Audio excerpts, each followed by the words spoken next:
Okay, so provided this isn't a button check, it is not. This is going to be a game. This is the first game of Evolution 2018 for the World Championship. SonicFox versus Big D. Winner's side. Big D going into this with some amazing scalps under his belt. The likes of Honeybee and Gross. And of course, SonicFox having an incredible journey himself. SonicFox immediately challenging the plus frames with that meter burn with the Trailblazer. I think that's going to be somewhat of a message. Gets the down one into the Molten Trap. And we're going to get a full combo here. Restand into mix, taking the grab, sending a message to Big D that I will grab off those plus frames. But it is going to be a wake-up interactable for Big D, trying to get some damage on the table. And there's the Molten Trap again. Big D trying to punish, but a little bit late. This is where Big D needs to keep SonicFox. Of course, Firestorm, a very dangerous character in the game currently, but only if he can really get the ball rolling. When his back's to the wall, he is just as helpless as others. And Big D really testing SonicFox's defense right now, but he is refusing to get opened up. I'm actually super surprised that we saw SonicFox not challenge that down one on block. Maybe he was expecting one of those kind of blasts that we know Poison Ivy has. One of the new moves that she was given. Here comes the confirm into Molten Trap. SonicFox so content sitting there and blocking and just waiting for his time to press a button. I feel like that's going to be the biggest adjustment here, though. Of course, you have to remember, we saw Big D play yesterday, and he just did absolutely amazing.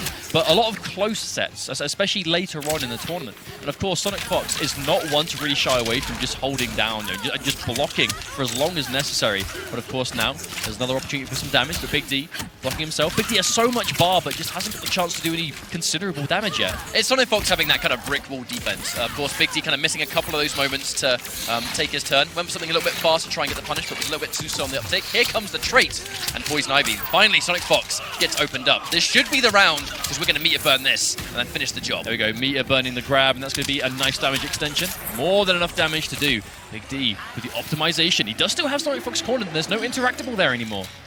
The big thing is going to be the clash. It's going to be on Big D's side. Now SonicFox as well. The meter burn forward 3, powering right through the Molten Trap. That's best case scenario to get a clash out this early. That was actually such a big call out on the Molten Trap as well. Obviously, you have to remember that's such a strong neutral tool for Firestorm. One of the things that really sets him apart. But of course, the meter burn on those forward 3s does have a hit of armor, and Big D using it to go straight through. And the unclashable damage coming through SonicFox into some regeneration. Big D denied the clash. That's huge for this part of the game when he does not have a lot of health left. SonicFox trying to use the meter burn straight shot, obviously incredibly fast on startup. Probably would have challenged the shot in between. Poison Ivy normally guaranteed a spike in that situation, but if the projectile's fast enough, you can obviously interrupt.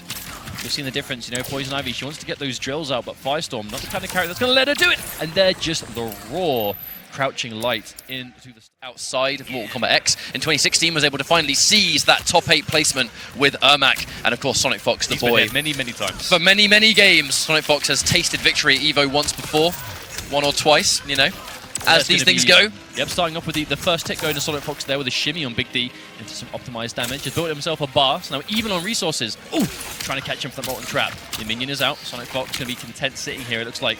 Has a comfortable life lead, but no, the forward 3 from Big D, the overhead. Max range, going to catch and jump. I feel like Firestorm does have some wonderful tools for challenging the full screen game for Poison Ivy. Wow! Goes in for a raw wake up. That forward 3 just slaps him up. No bar to meter burn, so he's going to have to take the restand for what it is. Not a bad situation even without meter burn. Has to sit there and hold the escape, and unfortunately Molten Trap connects again. And there's the level 3 trait. We're going to get more utility. And now the mix-up! That is a true mix-up. It's either going to be launching overhead or low Molten Trap. SonicFox gets the 50-50. Also doing so at a range at the low is actually quite hard to punish also. Very smart coming out from SonicFox. We haven't seen much of his Firestorm this tournament, but when we do see it, oh boy, is it ready and optimized. Oh, that was almost very dangerous for SonicFox. Big D going to be enhancing special move to get some nice advantage. Can't do anything with it though. I mean, that's the thing. Big D, he's finding himself with loads of advantage, but SonicFox's patience is showing through so well. He's just not pressing buttons when he shouldn't. SonicFox, Firestorm in many ways really is a SonicFox character. This character has amazing buttons, really good movement. The crazy ability to mix, especially when we get that level 3 trait. Second Firestorm goes blue and you get launching overheads and health regeneration. It's a fantastic piece of utility there. Of course, there's going to be a nice little bit of chip damage coming through from Big D to seal the round. Even though he is down, this is definitely winnable territory. But SonicFox, you can see him, he does not want to get anywhere near Big D. Content playing from that full screen game. Big D using the launch from the Vine, the drill, just to get the minion on screen so he can do this chip damage. You can see the alternating drill, minion hit, drill, minion hit. Big D, he's making sure that there is a pattern here. Speaking of which, goes in for a spike. Doesn't quite believe in the second one, unfortunately. Could have taken the guaranteed damage for what it was. At this stage, you need to take damage as well when it's guaranteed. SonicFox gets the Molten Trap, catches Big D pressing a button. Now this is disastrous. Wonderful clash from Big D because he waited for the trait to be used first. So this is going to use the trait for SonicFox. SonicFox is guaranteed to do some damage here, but I think Big D was content to take the damage from the clash to make sure that that trait is off the cards. Because if he guessed wrong on that trait, it actually would have been game over. Big D does not have a clash anymore now, though. So he's going to have to be very careful. Oh, the whip punish! He was looking for that a couple of times previously in the first round, but finally able to seize it. SonicFox disrespects on Wake Up a little bit, gets tagged by the mid. Here comes the minion, having to use the escape there on the interactable. Wonderful placement. Oh, and again, SonicFox almost got caught going for the charge there, but did essentially one game away from outperforming himself from last year, which really goes to show just how fundamentally sound of a player he is in Injustice. You know, SonicFox hasn't had the same level of success that we kind of were used to seeing from him over the last couple of years in their own games, but that's not mean to say that he is by any means a slouch. You know, he still has the opportunity to be a major champion and looking to try and prove that today. But Big D managing to now have the life lead for I think the first time. Now you're always going to see Big D be super conservative when the minion's on screen, because the second Poison Ivy takes damage or gets hit, that minion will disappear. Runs into the active frames of the Molten Trap. That's out on screen for quite a while. And if you're not careful, you can get tagged into a full combo. There's the interruption. Fox with the matchup knowledge.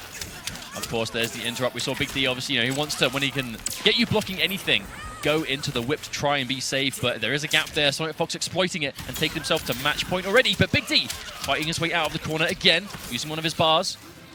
Again, being very patient, keeping that minion out, but doesn't want to get tagged. Fox disrespects the forward 3 connects, and this should definitely be the round. It will indeed. Big D is on a lifeline, but he needs to take this round desperately to stay alive. I mean, he can do it. It's going to be difficult, though. He doesn't have access to minion just yet. It's almost back, but of course, SonicFox sitting on that fully stocked Firestorm trait.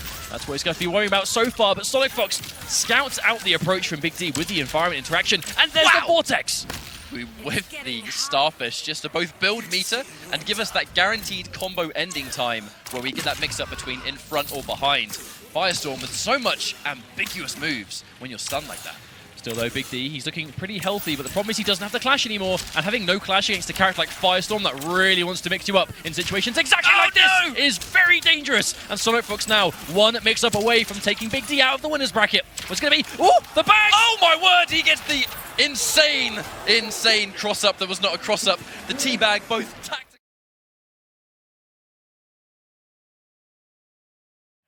This is quite an interesting matchup. It's all about the neutral with these two characters. Yeah, this is going to be a very patient player's game right here. Blue Beetle obviously known for that kind of the amazing projectile, the shenanigans, the cancels in the air, the floating, and of course Catwoman known for just amazing range and control of the space from a lot longer range than a lot of characters can usually deal with. Now immediately, that sweep again. That sweep is such an amazing button for both the speed and right there, there's an overhead as well. Beetle does kind of get that true 50-50 up close between a sweep or the overhead. The sweep definitely only hitting one time. You kind of risk calculation there, but Rewind's not afraid to condition Semiij when he has to do it. But it's going to be a question of Rewind. He's going to want to get in. He's going to want to mix up Semiij. But Semiij is going to be able to really keep him away with the plethora of normals and options that Catwoman has. There we go. Staggering a couple of grabs back to back. Really making Rewind. Oh, there it is. That bait on the grab. Rewind expected the third one. And there's one thing Catwoman lands. It's plenty of grabs. We'll talk about it soon because here comes a Blue Beetle B&B. And Rewind now walking into that grab. Actually surprised that he didn't go in for that kind of like full screen game. We knew the one hit was guaranteed. Now he's got the life lead. He's not going to be in blade stance. He has got one of the better projectiles in the game, and he can now use that in the strong neutral. But the biggest thing about this projectile, right, is the recovery. He can shoot so many of them so quickly, and it really is quite a nuisance to deal with. But of course, Catwoman, one well-placed jump, even at max range, and that's going to be a full combo, so Rewind is going to have to be careful. And that down 3, one of his best pokes, kind of contests with that Catwoman grounded range. And there we go, the float cancel. Here comes the background bounce, which obviously gives Blue Beetle much more damage. Yeah, of course, Blue Beetle normally having to spend 2 bars to go for the bounce cancel to get that kind of damage, kind of instantly. But of course, this being a stage with that background bounce, he's definitely going to make the most of it. And an immediate clash from Semiij. And we'll be honest, this one is going extremely well for Rewind. I expected it to be a lot closer. Well, the second you're in this situation where you have a background bounce available and you don't have to spend your meter on any of the damage, Blue Beetle builds bar for days because of just how many specials he uses. And then all of a sudden he has to spend block. less of it, right? That's just an amazing situation for him to be in. I almost like to see Semiij change the stage should Rewind win this. I feel like Beetle definitely has one of the best clash games in the game because very rarely will you actually win a wager against Blue Beetle because he always has the bar to contest it. Okay, Semiij now getting opportunity for some damage, but Rewind wasting no time. He sees that he has the meter advantage, and he is mid-screen. So he was able to spend 3 bars to make sure Semiij got nothing back, and then by the time he had to clash, moments afterwards, he already had 2 bars versus Semiij's, nowhere near the same. It's been good for Rewind. Semiij really trying to get him blocking here in the neutral, just trying to some chip, build some bar, but Rewind, there's no reason for him to be antsy here. Chasing down the backdash. I think actually expecting a backdash again. The empty jump just in case he went for a wake-up attack, but Semiij isn't going to bite. Semiij very rarely pulls the trigger on those wake-up attacks, and there comes the meter burn straight shot. Expression of Semiij, so I guess he's, sometimes that's just bound to happen, but unfortunate nonetheless. Semiij is very stone-faced whenever you watch him play, but I do think obviously taking that random roll and going straight back into Gotham City, it's going to definitely benefit Blue Beetle for the same reasons. There's kind of background bounces. There's those extra layers of unlucky though, because not only is it the same stage, it's the same part of the stage. Yep. Every stage has bits you could transition to. We haven't seen it yet, but of course this is one of those. But we're going to be seeing this one again. But a very different game this time. Semiij looking to completely take the lead instantly. But every time that sweep connects, it's going to be a hard knockdown. It's going to be party time potentially for Blue Beetle if Rewind can get the mix-ups. That's the crazy thing about Blue Beetle though, is he has so many different ways to mix you up. If he jumps in, he can cancel it, he can go into one of his many buttons, he can go into a float and then a button, he can go into a float and then a special and then a button. It's like a million different options. It's why Semiij is being really hesitant to anti-air, because the second you try and anti-air Beetle and he goes for the flow and background bounce incoming. Indeed. The second he goes for the jump in and he floats and you try and anti-air, you're going to get hit by a full jump in, which as we've seen can be a tremendous amount of damage for Blue Beetle. Oh, the backdash! That was so good. Trying to poke with the shield bash, which is safe on block. But if you make it backdash, there you go, whip punish it for days. Rewind's going to be asking himself, why did I do that? Well, for right now, at the very least, this is almost a complete opposite of what happened last time. This is practically the same kind of health. Of course, Rewind still has his clash available. Oh, clean anti-air, but Semiij missing just one too many hits there. Now Semiij, he does have access to super, so this can be unclashable hit confirmed territory into game end. There's the overhead from Rewind. There it is, that true 50-50. The overhead or the low sweep. The one thing to be worried about is just how much bar Semiij has. Catwoman does so much beatless damage and rarely has suspender bar unless obviously you cat dash. So with that in mind, this is a complete advantage for Semiij. He has the life, he has the bar, he can wage it now if he wants. Oh, Semiij, well-placed neutral jump. Oh, wow, a very late anti-air, but still going to connect. And Semiij pulling the trigger. Meter burn back 3 for the first time. Rewind is a big fan of kind of just blocking the back 3 and taking the minus frames. It's not punishable, but if you're minus, he still gets a 50-50. Wait a minute, what is this comeback? Rewind is bringing it back. Semiij, he's being very hesitant to clash. Oh, chip territory. Oh, he goes to the trait. The delayed meter burn overhead from Rewind, but Semiij with the immediate 2 gadget characters, and this stage has a lot of mobility options, which Blue Beetle is going to be very happy about. Definitely. And I think that's why Semiij is very happy here to sort of press the advantage. We're kind of rarely seeing Semiij sit from full screen. Sometimes you'd see him be super patient, but this is a matchup where he really has to close in the space. Otherwise, Beetle, with some good buttons, a lot of air options, Semiij understanding the matchup. Okay, Semiij playing the lead again. That wake up is going to be very powerful. I don't believe that Catwoman can punish it. But that right there is actually why we see Rewind poking with the shield bash. It's safe on block and it does chase down a backdash. He had that read in the second game, but unfortunately was just a little bit too far away. But there we go, another instant jump 1. The air tech trading 2 bars for 1 on the side of Rewind and Semiij here. Okay, much more even game now. You're seeing Semiij trying to go for those preemptive buttons, but Rewind being hesitant. You have to be very careful when you're trying to whiff punish Catwoman because her backdash is so fast and so good. And her whiff punish buttons are fantastic as well. Indeed. She'll backdash and get out of there, and then forward 1 you for even trying to punish her. There's the overhead, wonderful block. Rewind didn't quite believe in the overhead, so he went for the safer shield bash just in case. Oh, there's the dodge! The invincible dodge to go through a safe move, going from safe to completely punishable. That's a sign of 2 players that play each other every single day. When you just go for a raw parry, that dodge, the invincibility off of a jump in, normally it's absolutely... It's just suicide to attempt something like that. But Semiij, 1 step ahead, which is why he is here in Winners Side top 8. But it's going to be returned by Rewind now. Very even again. It's about as even as I think we expected to see. These guys are very, very evenly matched. Rewind still poking, whip punishing with a sweep, getting the knockdown. Goes for the raw 50-50 of the sweep or overhead there. Has gone for that a couple of times. We're seeing the sweep is consistently beating the backdash. Semiij just opting to go for wake-up backdash a couple of times, and Rewind is constantly sweeping it. But when Semiij gets hit by the sweep, it's not a huge punish, right? It's like, yes, he's confident he can block the situation afterwards, and it's not much damage either. Ooh. with Punish with just a projectile. I don't think Rewind wanted to commit to anything more. Crocodile serving a nice purpose here. Ooh, tries to get the whip punish. Yeah, doesn't commit to the overhead option. Whoa, so much respect. But there's the hit confirmed. Semiij finally lands a cat dash, and Catwoman, when she lands a clean opening, hits like a truck. So what this could be 3-3. I was going to say, what do you reckon's going to happen here? They do have 3 each. 2 from Semiij, just wanting to stop Rewind from getting a huge amount of life back. Of course, Semiij should hold on to a single bar now. Yeah, 3 versus 2 means that if Semiij now opens him up, he's going to get guaranteed damage and undo that wager that we just saw. Goes in for the overhead there. I mean, we are seeing a lot of those sweeps connect, but as soon as Blue Beetle is in your face, it is a true guess of the overhead or the low. You know, Semiij, he is just going to have to make that read. I feel like that's the last time we're going to see Semiij do a cat dash in the neutral. He kind of did it, I think, because he had the wager behind him. He had that safety net of like a combo breaker. Now he hasn't got that. It's going to be uncharacteristic of Semiij to make that risk again. Good forward dash from Rewind. Semiij showing a lot of respect, but there's the overhead. We're seeing Rewind is just, it's small amounts of damage constantly. It's ambiguous jump in and then a 50-50. It's very scary. Goes in for a grab. Doesn't work out. The Mia burn back 3, so you cannot air tech. Wow. But Rewind opted not to, and Semiij drop. Wow. And there we go. The overhead into immediate. As well, I think, as well. That's one of the big things.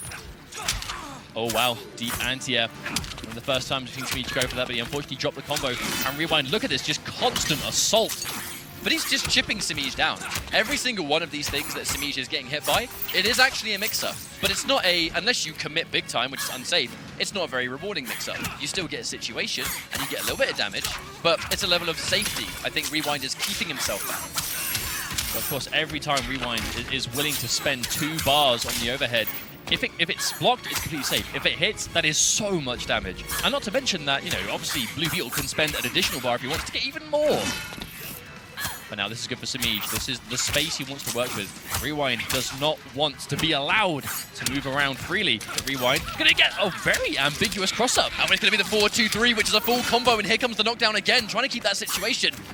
Wonderful play there from Rewind, going in for the armor interaction. More than 1 hit of armor on that one, and it's going to be match point for Noble Rewind. That's going to be a clean interactable, and this is going to be 1 life bar away. Rewind is so close to fighting SonicFox in Winners Finals. That's a match we've seen him take Fox down to the wire before. He's going to want that, but so will Semiij. Semiij has taken out SonicFox also in the past. These are 2 players that are definitely going to be feeling confident in that match, and neither's going to want it to end here, but Semiij has less than 1 life bar left.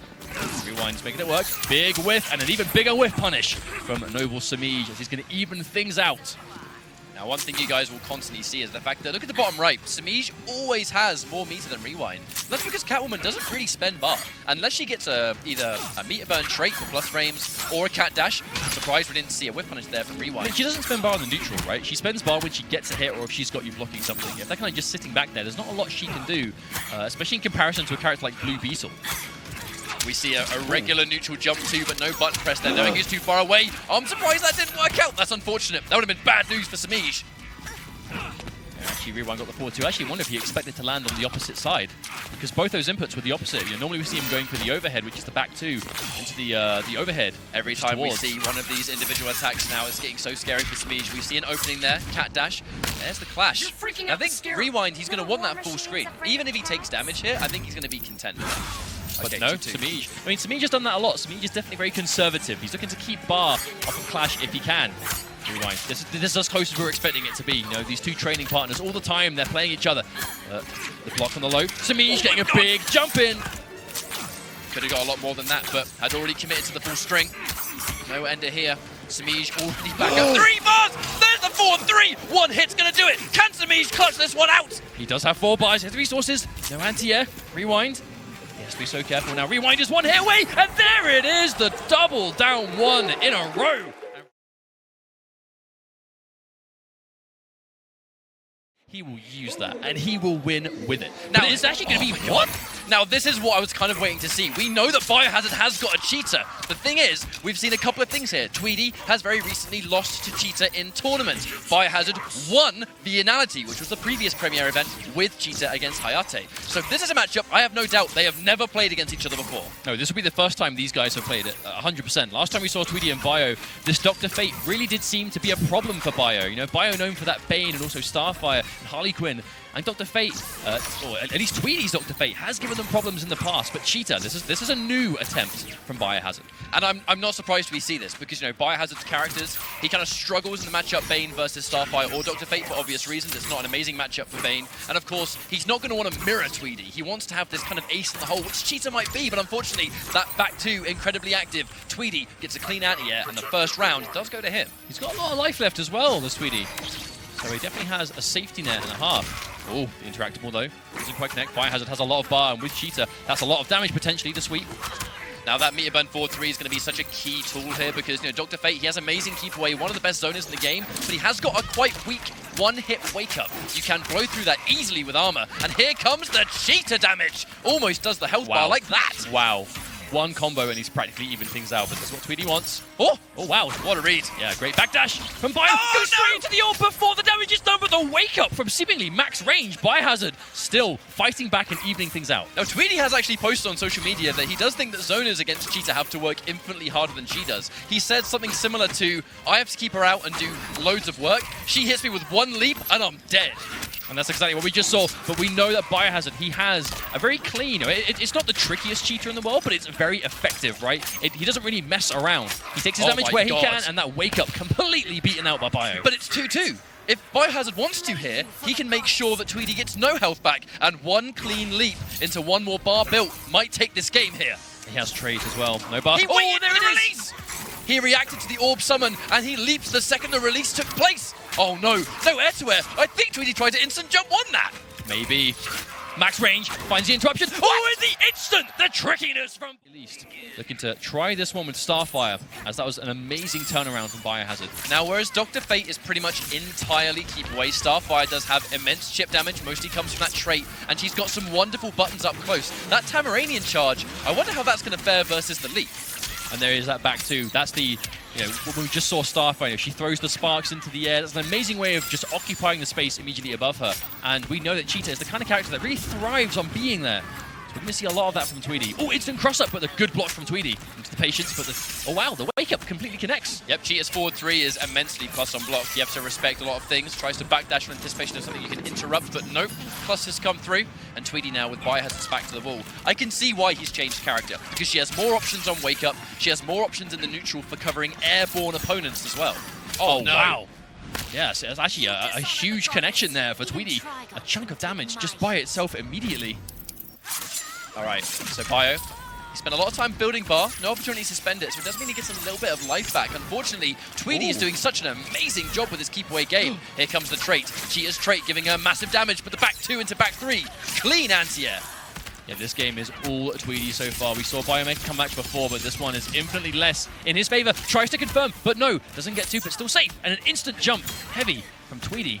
It's going to do a ton of damage, but another wake up from Biohazard. Very little to lose now, as he is so low on life, and there immediately from Tweedy. And I think a huge part of that game came the fact that instead of Bane versus Starfire, he much prefers this matchup, and Tweedy saying, come on! Well, Tweedy has said before, he is confident against Starfire players. You know, Tweedy, he is the premier Starfire player, but also is very confident, you know, about how he feels in this matchup. And this is the perfect opportunity for him to prove that, as he takes a massive life lead from Biohazard already. Wow, this is incredibly one-sided. And prove that he certainly is. Tweedy kind of saying to Biohazard, this character pick was a mistake, my friend. You should have gone with your Bane instead. Okay, that's a good trade for Tweedy. His projectile connecting first, which means he actually didn't take the damage at all. And now a commanding lead for Tweedy. The orb from full screen gets closer, closer. Actually connects, and a full combo. Mega damage, though. I'll be honest. Hey, man, it did no damage, but it was sick. Here comes the orb, establishing the presence, trying to force Biohazard to move. And move he has. Tries to armor through the back three, but there's so much startup. The down one happily recovers. There's the interruption, but Biohazard has so much work left to go. Oh, wow, but of course, you know, considering this is one of those Injustice 2 mirror matches, right? Between two very projectile-heavy characters, when one has a huge life lead and you can't afford to trade, I mean, projectiles, they don't clash, right? It's going to be so much harder to make a comeback in this situation. Biohazard really has to play around this. But Tweedy, he is just controlling things so effortlessly, and a last-minute cross-up on the neutral jump, and that's looking like it's going to be the game, as there is no bar from Biohazard to go for the air tag, and that is going to be a very one-sided game. very long time. Yep, for those that haven't obviously seen the character select, it is going to be Black Manta he's changed to. Black Manta does know a thing or two about guaranteed chip as well, but he has to get in to do it. That's the thing. He's still going to get zoned out by Starfire, but there we go. The jump 3, the forward 2-1, they're really good buttons in this matchup. I think that's going to be a huge thing in this matchup, though, isn't it? We're already seeing Tweedy go to so many of those anti-air attempts. We just saw the heavy already just get straight through. There's 1 bar spent. Biohazard, able to get more damage. Back 2-2 is a wonderful low that you can confirm very easily. All right, the plus frames on the 4-3-3. The back 1-1 would have armor broke if he was just a bit closer, but the first back 1 whiffs, giving Tweedy match point. Ton of damage. Tweedy, he doesn't have a huge life lead, but it is a life lead nonetheless. 1 life bar away from moving on this loser's bracket, eliminating Biohazard from another tournament. They have played many times in tournament, and it has always been Tweedy that's getting the better of Biohazard every time. You'd think maybe this would be the time to change, but the Starfire has just been an eternal thorn in his side. Still, though, it is a lead, but it's slowly creeping away from Tweedy, and that's an easy whiff punish from Biohazard. He is 1 life bar away from tying things up. This is one of those make or break life bars. If Bio can do this, or even the set, if Tweedy can do it, he'll move on, but he stands up into the grappling hook. Takes a lot of damage for his troubles. Grappling hook is a good option to check them with. The thing is, it does reverse positioning. Mid-screen, it's not really a big deal. But sometimes we might not see Biohazard have that as an option. Whiffs the air harpoon and is completely punishable. And now he's in the corner. The secret low that you very rarely see them go with. Here's the confirm into flight, and there's the clash. Okay, this is going to be an early clash in the life bar for Tweedy, but you know he's going to be happy with it, even if they trade here, but not going to. Biohazard saving the bar for another time. Oh. He has to watch out. I do believe Trait was a punish right there. Oh, no. 3 projectiles, you know. Biohazard did not want to eat, walks into a Trait, and now it's desperation. The punish comes through, not giving Bio the chance to clash. That was such a good decision from Tweedy. And for another time, that Tamaranian charge seals the deal. 3-1, and Tweedy is going to advance in the bracket.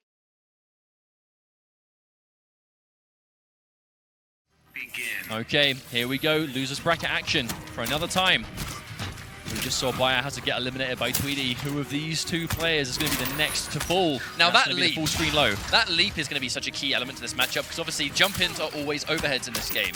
However, that leap can cancel into a low ground pound. That obviously opens up a mix-up between overhead or low that when he's jumping in, you just in some ways have to guess.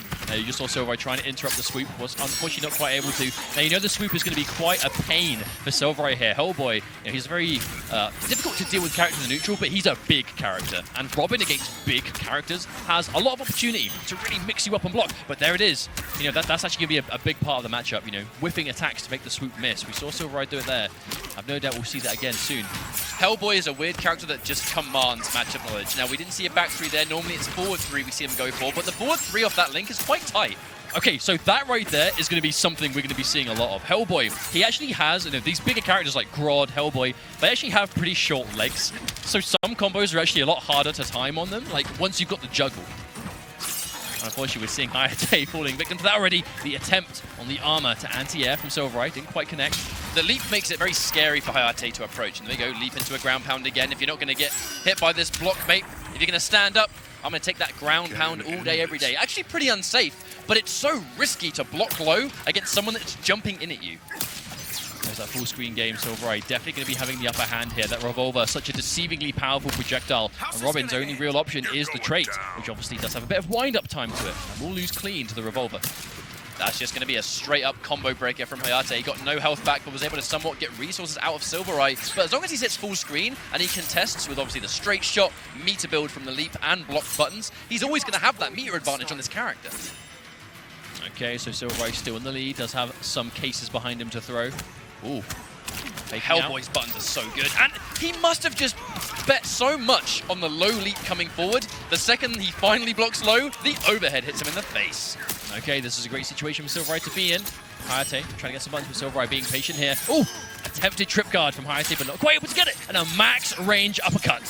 We did not see Hayatei pull the trigger on a down 2 until he knew he was too far away. Can't combo off that overhead punch right there, but here comes Hayatei. Might be a comeback on our hands. Oh, wow! For the cross-up! That is matchup knowledge through and through right there. Incredible block from SylverRye, and the delay wake-up also. He knows what he's doing, and that's going to be back in the day. I mean, all the players we're seeing be successful in this top 8 right now, they are all very avid online players and always have been. You know, they're very, very strong advocates for that method of training. But it's going to be the Rock of Eternity now as we move on to a new stage.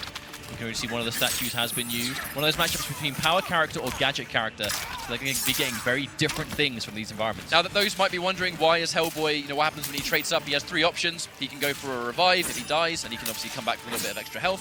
He can give himself extra damage, or he can give himself like a Doomsday Injustice 1 armor, where he can kind of soak through some attacks. It's almost like pseudo armor, right? Where it really makes it harder for you to get opened up in any fashion. It's not armor, but it's absorption. Yeah, indeed.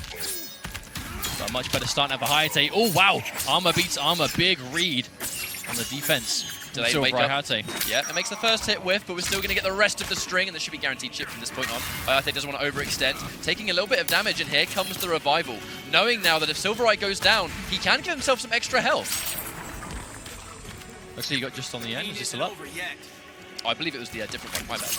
He might have gone for armor, the damage, because he had the interactables, etc., etc. For the first time, we actually see that, and a full confirm. Robin getting a ton of damage off that background bounce. Robin, he does a lot of damage on the best of days, least alone when he's got a background bounce behind him. That's why I think if SylverRye loses this match, he's going to go for a stage change. Hellboy does not need background bounces to do massive damage, but Robin will welcome that in open arms. I mean, even then, Robin doesn't need it, but he definitely likes it. I would say it benefits him a little bit more than Hellboy. Speaking of which, there's the background bounce, and I'm not quite sure what happened there, to be completely honest. It's because Hellboy, you know, his back three makes him move so far forward. I mean, SylverRye, he knew that would happen. He was 100% ready for the confirm.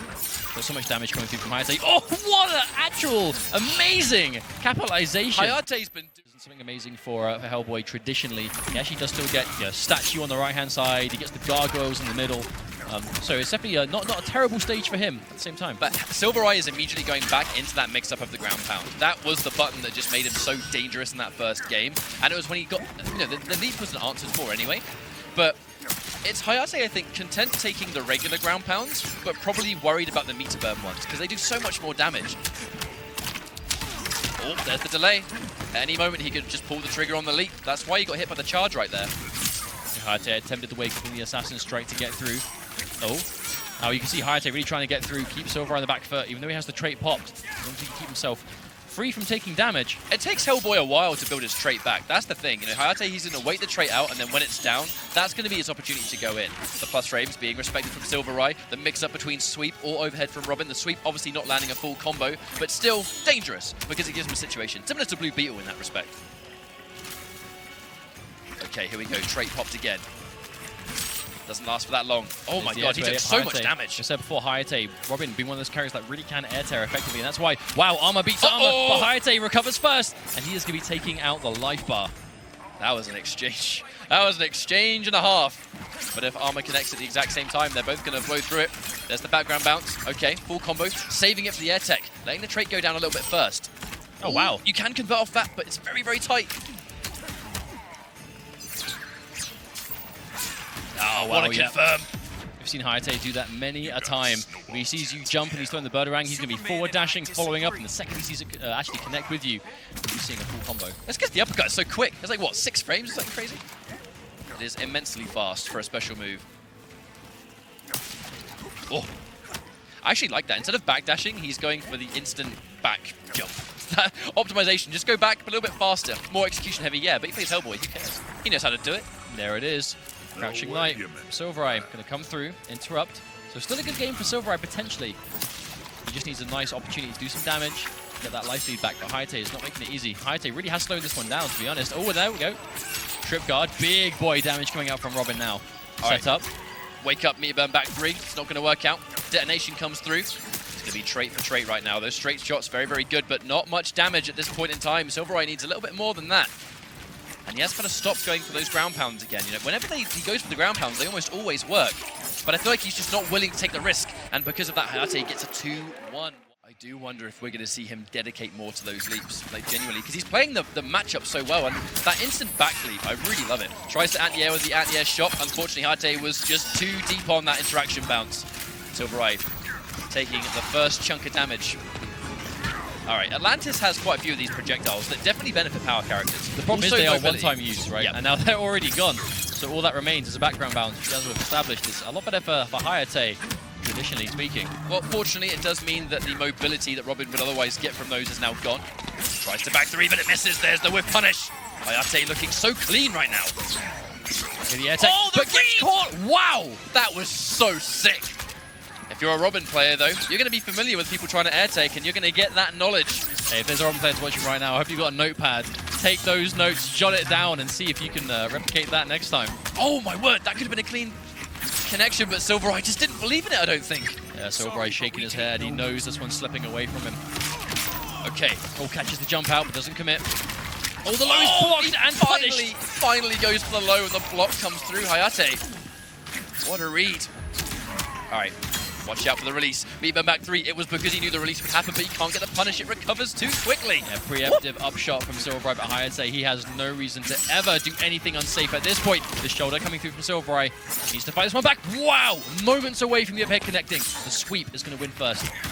What an anti-air air grab. Definitely the fastest anti-air grab in the entire game. Put it to good use. Launches on Meterburn. But SylverRye, he has so much more to go. I don't think that was intentional. I think that was a mistake of an air grab. He didn't want it. And Hayatei is moments away, lands the grab, and takes SylverRye out of the tournament. Hayatei with a pop. I think they've had plenty of time to adjust, and it could definitely go either way. The change is going to be Dr. Fate this time, different matchup. And there's the forward 2 glyph punish into a full combo because of the red stuff. Okay, but there's the dodge from Semiij, but so Tweedy good. again. I actually love Tweedy's use of that, though. Those preemptive normals, those preemptive buttons, just to fill the space. So if Semiij dares press anything, he's going to get launched, and that's going to be full screen city for Tweedy again. Clean whiff punish, though. Can't whiff that forward 2. You know forward 2 is one of the best mids in the game with Dr. Fate. Still whiff punishable, and Catwoman will just check that all day, every day. There's the back 2, incredibly active, so it catches the launch. Not a huge amount of damage, but it's more about just controlling the space. And the second the orb's on screen, it's going to be Ank Central, Air Tech. Don't quite get the down forward 1, but damage is damage. He doesn't get the maximum out, but still some at least to keep the life lead going. Okay, and again, yes, so Tweedy is getting so much out of that button. And I think that's why we've seen this matchup be picked. And he wants to kind of have that, the back 2 is such a thorn in Catwoman's side, I think. Oh, Tweedy, wow. Yep, he went for the forward 2. He tried to whiff punish. It was a little bit late and ended up losing damage himself for it. Semiij, good block from Tweedy in the cross-up into a throw. Tweedy definitely not ready for that. Now the down back 2. Really, really good wake-up attack. Safer on block. You know, it's definitely not super, super punishable. All right, there's the release. Excellent choice. Spending a second bar just to get the launch. That was a great decision from Tweedy, actually. Reacting to the jump in with the pause, and he does it again 2 times in a row. Yeah, Semiij saved the clash before, but now he's going to use it. Wanted to save it when he's a little bit lower on health. Still has a massive meter advantage, so going to be guaranteed some life back. Going to be taking the 1 bar. We said before, Semiij, he's very conservative with clashes. He doesn't want to spend everything all the time. Oh, that was so sick, but it's not enough. Goes for the release just in case he goes for the Ank, but he goes for the string instead. And every ounce of damage Tweedy did there was consolation damage. You know, he was going to lose eventually, but how much damage he did before that, that was the goal. Yeah, absolutely. Especially when you have like effectively less than like 1% of health left. You want to just do as much as you can before you inevitably lose that little bit of life. And Tweedy now with a massive lead. Semiij with the knowledge, he's neutral jumping the Anks because he knows that's the answer through it. He also knows that at close range, the straight laser with Dr. Fate goes underneath. Gets a couple of Anks, and that's actually not good news because even though they do 1% each, with 9% of health left, Semiij can't get hit by a single one of those anymore, and the forward 2 lands successfully. Tweedy gets the first game, though. The background bounce for Dr. Fate, that's the important thing. He's going to get damage without needing to be in red trade. Well, that's the weird thing, right? Dr. Fate traditionally doesn't really open you up on the ground. You know, the majority of his damage comes from just special moves or projectiles. That being said, obviously he does get some damage off of the forward 2, you know, being the fact that you can whiff punish with it. So if he's got 2 bars, can obviously launch. But now with the background bounce, does not need to do that. You can focus a lot of saving resources too. And the second Dr. Fate gets bar, obviously he gets, you know, safer options, more damage, especially if you meter burn his straight laser in the trait mode. Oh, wow. Instant jump 1, and yeah, there's the back 3. And this is going to be very close to the round. What an answer. You said before, he just forward dashed alongside his orb and an instant jump light to get that air to air. Tweedy is just playing 1 step ahead right now, and Semiij has to catch up. He is so down on life. So comfortable in this matchup. So comfortable indeed. All right, there's the release. Building the Yanks. They do launch on hit when he's in trait, so that's why Semiij is watching out. It could be a max range. Some damage for Semiij. He has Tweedy cornered now. This is where he needs to keep him. Challenges the plus frames. Actually surprised Tweedy did that. Well, basically cost him his entire lead. That's probably enough damage. Take the life bar, not quite. Oh wow. My god, it was so active! Oh my god, again. Yeah, the sad thing about that is that Semiij jumped back to 100% bait that. And he just too close. Alright, he's not going to make the same mistake twice. We're going to respect the plus frames now. Oh, empty jump from Tweedy. Smart, realizing he wasn't in range. Spacing, though, is the key. That was such a good reactionary dodge as well. But they're both very, very comfortable in this matchup. Another anti-air whiffs the interaction. Oh my god, what is going on? Again, we haven't seen Tweedy get as much out of that button this time. The range just hasn't been there for him, but still ready and waiting. There's a launch. They're going into the orb. He doesn't want to even do anything. No unclashable. Doesn't want to risk it at all. By the way, guys, to micromanage those Ang summons and drops combined with the rest of your specials, very, very execution heavy. I mean, Dr. Fate is a tricky character to play, right? Yeah, he's keep away, but that doesn't mean he's easy to use. Oh my god! Oh, the air tech. Semiij, but the legs clipping. He is one game away from being eliminated against the opponent that last time they fought was incredibly one-sided. But Tweedy, he's made the adjustment. Oh my he's god. here to play. He's going to get the first hit and the first file for a character like Dr. Fate. That is incredible. Oh, wow. So Look at much. that It's damage. because it started from a jump in 3. You get so much damage from those heavies. Here comes the corner conversion. A knockdown again. The delayed wake up from Semiij finally pulls the trigger on a wake up attack. That is the first time we've seen a wake up all tournament. Indeed, but Tweedy, he's going to corner himself in the process, so he did all that work to get Semiij in the corner, all that space behind him, but that one jump in, I actually feel like Tweedy maybe was feeling himself a little bit too much, as now he is cornered, and that life bar has been completely evened out. Tweedy went from a demanding lead to now Semiij has completely stolen this one back. And now he can chip if he wants. He's got his trait, and he spends it. Increased chip damage, and he tries to go in for the forward 2, just in case he caught Semiij pressing a button. And that was basically 0 to 100 right there. Yeah, it's using most of his trait, but he has someone left, stopping the orb, just trying to even things out here. It's ran out. With punish on the interaction. Wow. Oh, it's so active! Literally saw Semiij's eyes just pop wide open. He was not expecting it to be that active. It almost disappeared and he got hit. I think that's why Semiij was so surprised, but that's why it's one of the best buttons in the game. Match point for Tweedy just here. Catches another full combo, and here comes the zoning once more. Oh, wow, the cat dash.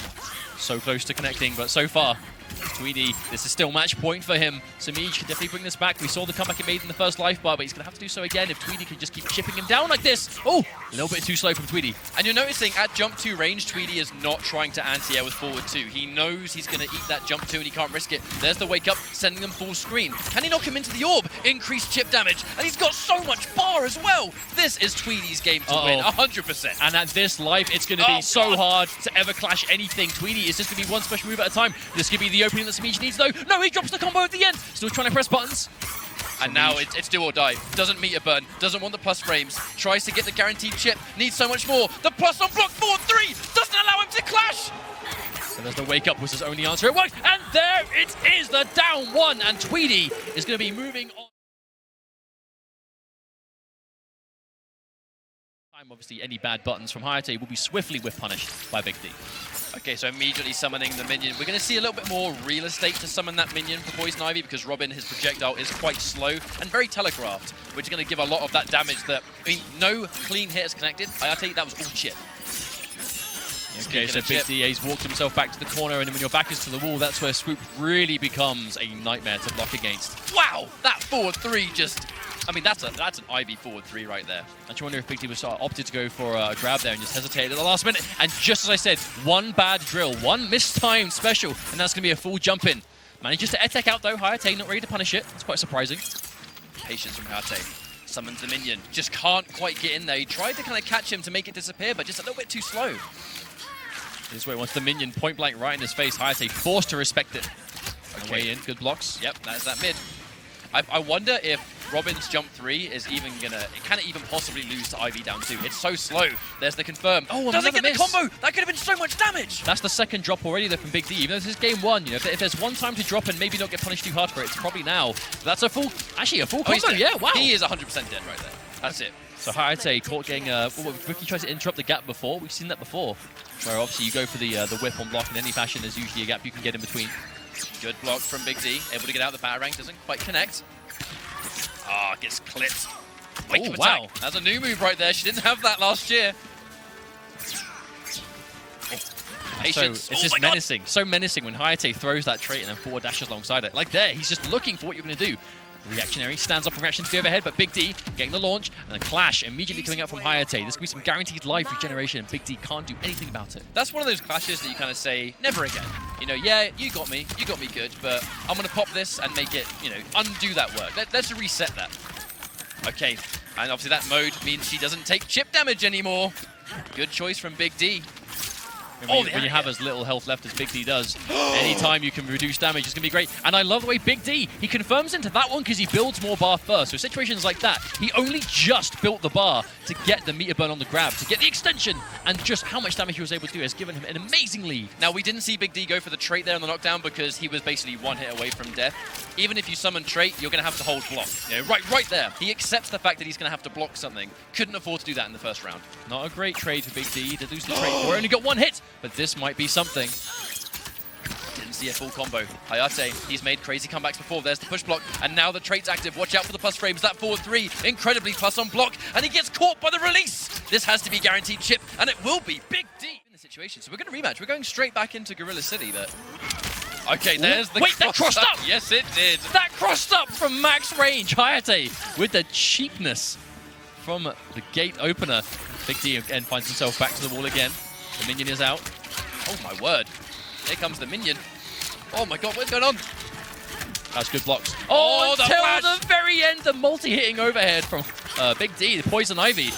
That is such the flash jump in. Those jump ins, every single one of those jump ins is overhead as well. Having to block like 2 or 3 times, otherwise you're going to eat dirt for it. Hayatei having a much better start now, using the hard knockdown of the interactable. And I mean, that is a straight up mix up. He gets a hard knockdown, throw the low launcher, and then it's now a low or overhead, both of which combo. Well, that's the change, right? Normally against Robin, his strongest buttons, they're overheads. He doesn't really have any lows, unless he's got the red trait. That in itself is, and the combo from full screen. How about that, Hayatei?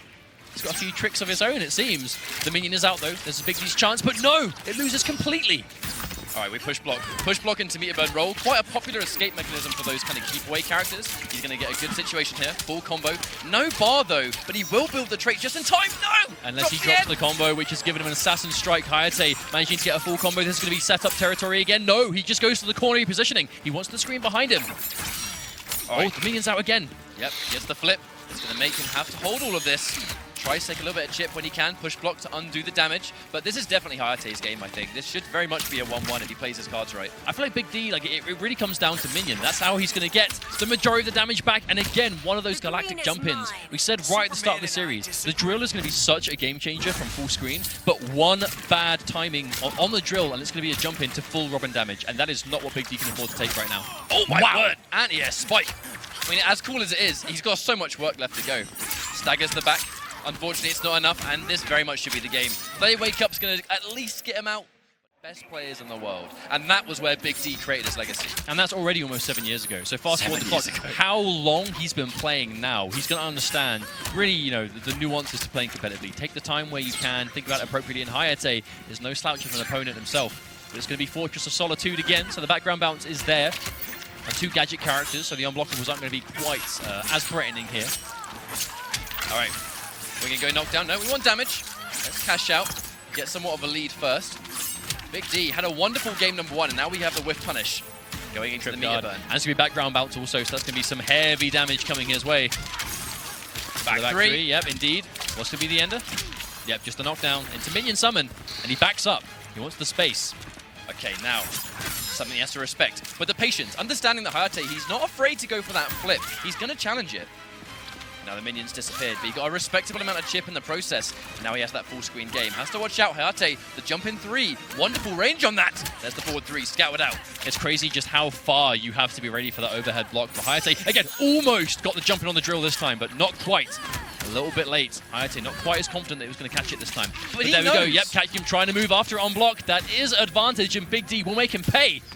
But he knows that Hayatei is going to be so respectful in the neutral. Big D can very comfortably just check in with those forward 3s. Because it's Hayatei, he's not going to jump, he's not going to challenge, he's going to sit there and block. Oh my word! Max range! That was the absolute tip of the footsie range for Robin and Hayatei ready. On one of those setups again, the overhead coming through. But the threat, getting opened up by the overhead because that red trait is underneath you. That is a low. I think he tried to anti-air that, but he couldn't do a meter burn back 3 because he didn't have the health to absorb it. Obviously, armor, you can absorb hits, but you still take the damage. Oh my word, there it is. Good knockdown. Optimization station. Minion, okay, that's good for Big D now. Here's the alternating. This is what he needs. It's going to be drill, minion, drill, minion. Look at the meter build. And the bark. Big D. Wow, catches him jumping out. And that's going to be an immediate clash. That's going to undo the bark, and that's going to get Hayatei away from the damage. But Big D, he does have a lot of bar. Yep, he's going to go 2-2. And now with 1 bar left to go, Big D, if he lands a hit now, can definitely hurt Hayatei. But he's got to watch out. There's the cross-up. No bar to full combo. Has actually put Hayatei in the corner. And he lands it again just to get out of dodge. That was such a good decision to escape the corner right there. Yeah, Big D, he has straight ready to go, but Hayatei's not going to let him do it. But there we go. There's a big meat back 3. Hayatei able to spend 2 bars, save himself from some more damage. Big D, he's looking for the space. He wants to get the minion out, but Hayatei, he is dancing with death right now. Look at the rate! Chasing him down. Now we're going to sit there and hold the confirm. Full combo. We have a bar to confirm this now. Do we go trait or do we cash out? All right, background bounce. Here we go. Probably send him full screen into trait again. Back 3, knock down into trait, and this should definitely be Big D's game. Unless Hayatei does an amazing move right now. He's going to have to thread the needle. He's going to have to thread the needle to avoid any of this damage. Always a threat, and Big D, out of nowhere, behind-the-scenes training sessions, has found himself this far, 1 game away, but Hayatei definitely more than capable of bringing this to a game 5. It almost seems so poetic to me that these guys have shared a top 8 at EVO together before in 2016. It's almost fitting that now in 2018, they meet again. Oh, look at the alternating Big D, looking at so much block. But Hayatei, it's just the patience. If he's spending one of the bars that he just built. Slight back walk. That was a slight back walk, expecting him to disrespect, but he didn't. But we still get the instant anti-air jump in 1. That was just not an anti-air technique that we saw last year. As the meta has progressed, obviously we see a lot more. Knowing Hayatei's going to sit there and respect. There's the uppercut, full combo, and the forward 3 evens that damage out more than happily. Knocked down to neutral jump, but Big D spending his only bar for the push block. Wants no part of Hayatei in his face when you can see the trait is there. There we go.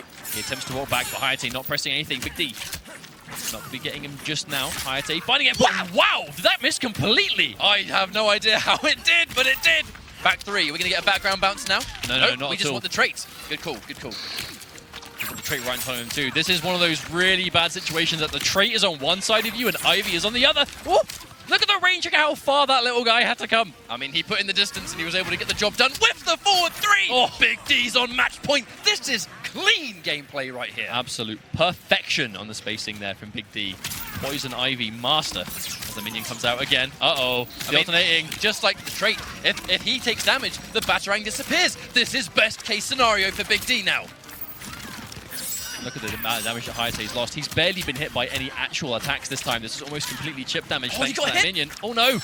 Oh, the reads. Big D just making all the right decisions. The plus frames of the forward 3. Hayatei, somewhat of a panic button. He's challenging a forward 3 plus frames. Oh my god!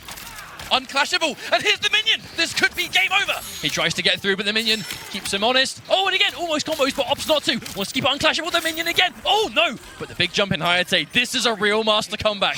A wise man once said that only a real master can come back from this. The patience on the back 3. Big D, a little bit too eager. Doesn't allow the clash. This has to be game over! And the thorn carpet comes through! Big He plays it all the time. I think he must have a lot of confidence that this character is going to be the right choice, but Red Hood versus Black Adam, what is this? 2017? What's going on? This is a matchup we don't see anymore. Of course, Red Hood, one of SonicFox's main characters. We haven't really seen it too much this tournament, but of course, he's going to have certain situations where the situation definitely calls for it. Of course, we have to remember the winner of this is going to make it through to grand finals on the winner's side, and that's something that SonicFox has seen before, but not in Injustice 2. And Rewind, you know he wants that. If Rewind can pull off this big win and get Grand Finals winner's side, it's going to be such an incredible story for him. Such a young player, such a journey over these 2 years. But there's the release on the mine. Full combo background bounce into a nice amount of starting damage. As we're seeing SonicFox do that already. That's 2 of those mines he's just meter burned straight away just to make sure he gets Rewind. Because normally you see the mine and use that opportunity to go in. If he meter burns it and explodes, obviously you're going to get fully launched for your troubles. But Rewind making a huge damage here. Oh, wow. That was so clean as well. 500 straight. The wake-up lethal lunge, taking away SonicFox's final bar. The meter burn roll through the interactable. That was such a good read from Rewind. Rewind really calling out the interactable. He knew SonicFox was going to jump up and throw that drone. So we saw the meter burn roll just completely go through. Rewind already willing to play at that next level if he can. Wow, what a tricky setup into that dive kick. You don't even know what side that hit. Now he gets hit by the overhead. Obviously that trait for Red Hood can go low, overhead or command grab. There is a built-in mix-up right there. I was actually very surprised that Rewind was able to survive the lethal lunge, the gunshots. Normally, obviously, you have to remember, between last year and now, Red Hood has received a few nerfs here and there. One of the things was the chip damage on lethal lunge is definitely not what it used to be, but still, it's very dangerous. It's still safe on block. That's the thing, the big thing about the lethal lunge is still a safe move. The down one, just take the forward one, taking those plus frames into a grab, good choice. And the down one again, just to check, just in case he meter burn rolled. Another roll from Rewind. SonicFox tried to scout it out, but nothing committed. I actually think if Rewind got that dive kick that he tried to do the instant air version of, that would have actually caught SonicFox's button press. Content sitting there blocking. Instant jump. Wow, what's going on here? Yeah, that's the second time we've seen that dive kick set up from Rewind. That instant just whiffing a normal in the air, making it miss into a very ambiguous dive kick, and SonicFox has fallen for it twice now. 1 bar spent, knowing Rewind is going to save his. But now the clash has been used. If Rewind can catch a clean opening now with Trait, he can actually kill him here. I mean, it is Black Adam. He's got 2 bars. There's 1 chance here. Oh, the overhead connects! Into the retreat. Chip damage. Rewind spinning a bar there. Clean jump in. SonicFox showing patience. The Trait again. And a 3 for 3! Rewind is making it work, but doesn't have enough damage. But the wake up! It's always a mix-up between back jump or forward jump when it comes to his wake-up lunge. And if he'd gone for the wake-up forward lunge, I think he actually would have made the dive kick whiff, but it felt like almost a 50-50 at that point. Oh, the whiff punish! Clean. Yep. Easy stuff for SonicFox. No way that was going to work into corner repositioning. Now it's actually a turn of the tide. It's going to be Red Hood with that corner pressure. Red Hood still with one of the absolute best corner games in this game. Rewind nervous to down 2 anti-air that. Even though Black Adam's down 2 is absolutely one of the best anti-airs in the game, Red Hood's airborne gunshots, they can sort of change his jump arc a little bit and punish you for trying to anti-air him. Very one-sided game so far, and there it is. The low mine is the overhead shots. SonicFox just putting on a complete showcase of Red Hood corner pressure right now. Rewind forced to clash, and look at the life difference. This is going to be tough for Rewind to bring this back. I mean, you can see why Rewind played such a slow-paced game in game number 1, because the second Red Hood gets going, you lose your life so quickly. And, you know, SonicFox, he is the best Red Hood in the business, like, without a shadow of a doubt. Rewind is not going to challenge that. He doesn't want to be put in the corner. Here comes the Trait. Take the knockdown into full screen again. It's exactly where SonicFox wants to be now. He's got the life lead. Jump back from Rewind, but recovers in time. The SonicFox and Rewind so behind. There's an opportunity for some damage, but an air tech. SonicFox, he's been holding onto that bar. There's the command grab. Oh. Yeah, this could be tough for Rewind. You see him trying to find some space, but SonicFox is just denying it. Red Hood, he's using that really fast walk speed. Okay. Nice catch. That down 2 mine. The classic anti-air. Doesn't whiff punish the back 3 though, and we just kind of get the opportunity to do the exact same theme again. Thank you very much for that. He's got a bar too to SonicFox, avoiding that chip. Yeah, that's going to be tough. The start, especially when you're player 1 next to that engine, you have to watch out. One of Rewind was kind of calling out the interactable. You normally see gadget characters immediately go for the bomb plant on it. But SonicFox getting caught out anyway. I feel like with these two, it's always down to who gets the better start. Whoever seems to land the first hit generally tends to take the game, and there we go, forward 1-2, guarantees into the Trait for more damage. And just the optimization from Black Adam. This character never stops doing big boy damage, that's for sure. Oh wow, the very delayed throw from SonicFox into corner positioning. Immediately from Rewind, he knows he cannot afford to have his back here for long. And there it is, the lightning hands. Rewind taking the first life bar of this next game. Looking in much better form than last time. It was a good choice too, knowing that there was no way SonicFox could actually pressure with anything meaty. He was going to eat those lightning hands guaranteed. Speaking of which, forward 1-2 into Trait again. And there's the repositioning, trying to put his back to the wall. Doesn't get the ender. I mean, drops combo, so but yeah, exactly. Yeah. The kind of character that you drop the end, but you still have done hundreds of damage. Again, SonicFox defending, but all the chip, the plus frames just don't end. Rewind, staggering his game perfectly. Oh. Never SonicFox's turn. He's challenging it again. Plus frames on the forward 3. Fox is not going to bite, but how much chip are you prepared to take, young SonicFox? Wow, apparently not enough, as Rewind has him here again. The wake up down 1, SonicFox finally challenging. But look at the work he has to do. 20 points of health, if that. That's like 2%, and a swift punch. Okay, Firestorm is the character that SonicFox is willing to bet his winner's side life on. The thing is, Rewind plays this character. Indeed. Oh, and that's an easy punish, recognizing SonicFox did not have the bar to enhance the Molten Trap. There was no way Rewind was not going to punish that, and SonicFox is back to the wall. Immediate! Waking up with the charge. Very brave to do the Trailblazer against Black Adam. That forward 1 is such an amazing punisher. A 7-frame advancing high. It's a very good button, especially when you've got Trait and you can confirm super easily. There's the block pressure, and again. Shades of the previous game might be rearing their head. The block and the Molten Trap. He's familiar, but what was that punish? I actually wonder if Rewind wasn't expecting to punish and kind of just wanted the plus frames from it, perhaps. Maybe. Oh, with punish. Easy stuff for Rewind as he's taking the life bar. Match point. 1 life away. Actually making grand finals winner's side. This would be a wonderful result for Rewind. Minimum 2nd place, grand finals winner's side, ultimate safety net, and a shot at winning Evo. Are you kidding me? After so many majors of trying, this is the one to do it. Absolutely, as Rewind has a commanding lead, but this is SonicFox we're talking about. You can never count him out as he gets the point-blank low.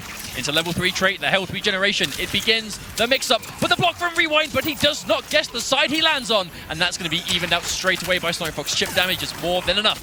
And a lot of meter built and that health regeneration the entire time. That's the thing, the entire sequence generated a lot of health, but the read on the back 3! Rewind gets the jump of his life! And the air tech comes through, knowing he's going to press the button. The down 2 shuts it down immediately. Oh, the drop back combo! 2! You cannot drop a combo against SonicFox. No, you cannot. But SonicFox isn't able to punish him too much. Look at the damage! Rewind keeping him blocky, but the damage coming out from nowhere. All Rewind needs to do... What a read! Wow. Wow. SonicFox with just a point-blank neutral jump. The call-out. SonicFox is finding his way back into this game, and it's going to be tough for sure. But if one person can pull it off, it's going to be the boy, the golden boy of NetherRealm. The Fox gets the Molten Trap. Here's the full combo. Fox still has his own wager. Not that he might not have the chance to use it. Oh, Rewind. He does have trait now, and at that life, SonicFox is going to have to be careful. You block anything, trait is going to be dangerous. He knows it. The neutral jump. There's the anti-air, and there is the clash, but he has no choice but to take damage. Rewind has so much bar. He is 100% going to hurt. He's going to go 2 bars. Fox saves his. Does he go in for a Molten Trap? Does he bet the farm? This could be game over. Oh my word! The trait comes through, and Rewind. 18. Poison Ivy this far in the bracket. Who saw that coming? Tweedy with the classic start. And that is going to be one of the stories here. She has such fast projectiles. I'm not really sure Poison Ivy is going to really have the real estate to actually get anything going. Post off the background bounce. Yes, he is. Back 3. Used a lot of these hits earlier on, but Big D ready for the confirm. He has the minion out, and now can safely get out before. Oh, but walks straight into Starfire's beam, and that's going to be the minion gone already. And if you trade Spike for Cluster, the Cluster is really, really plus, but you very rarely see an interactable get armor broken. Poison Ivy has other words for that. The whip on the back 2! I actually love the back 2 from Tweedy, though, going for those sparks, because that was a call-out. I think he expected Big D to perhaps jump in there, using his advantage, but did not.